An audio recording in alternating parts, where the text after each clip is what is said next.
وعلیکم السلام ورحمۃ اللہ وبرکاتہ۔ اللہ رب العالمین خیر و عافیت میں رکھے۔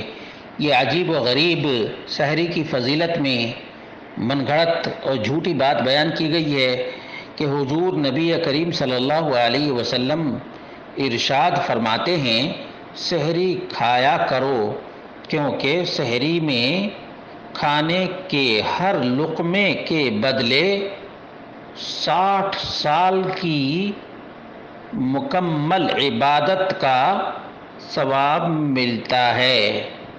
تو کیا یہ بات درست ہے؟ اس کا جواب یہ ہے کہ نہیں، یہ بالکل ہی من گھڑت اور بے سروپا بات ہے۔ نہ رب کے قرآن میں یہ بات ہے اور نہ نبی کے فرمان میں یہ بات ہے، بلکہ نبی اکرم صلی اللہ علیہ وسلم پر الزام ہے۔ اور اللہ کے رسول صلی اللہ علیہ وسلم نے فرمایا من کذب علی متعمدا فلیتبوأ مقعدہ من النار، رواہ البخاری۔ بلکہ یہ حدیث متواتر ہے کہ جس نے بھی جان بوجھ کر میرے نام سے کسی بات کو بیان کیا اسے بیان نہیں کرنا چاہیے، بلکہ اپنا ٹھکانہ جہنم میں بنانا چاہیے۔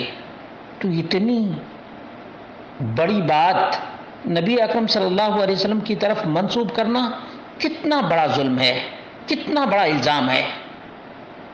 سحری کھایا کرو، کیونکہ سحری کے کھانے کے ہر لقمے کے بدلے میں 60 سال کے مکمل عبادت کا ثواب ملتا ہے۔ لا حول ولا قوت الا باللہ۔ آج نبی اکرم صلی اللہ علیہ وسلم کے فرامین بالکل ہی لوگوں کے سامنے عیاں ہیں، اس کے باوجود اس قسم کے میسیج کریٹ کرنا، بنانا اور لوگوں میں اسپریڈنگ کرنا کتنا بڑا پاپ ہوگا۔ میرے بھائیو، توبہ کرو، توبہ۔ کسی بھی علم غلم اور جھوٹی بات کو نبی کے حوالے سے نہ بیان کیا کرو، بلکہ بیان سے پہلے تحقیق ضروری ہے، سرچ کرنا ضروری ہے کہ یہ نبی کریم صلی اللہ علیہ وسلم کا فرمان ہے بھی یا نہیں۔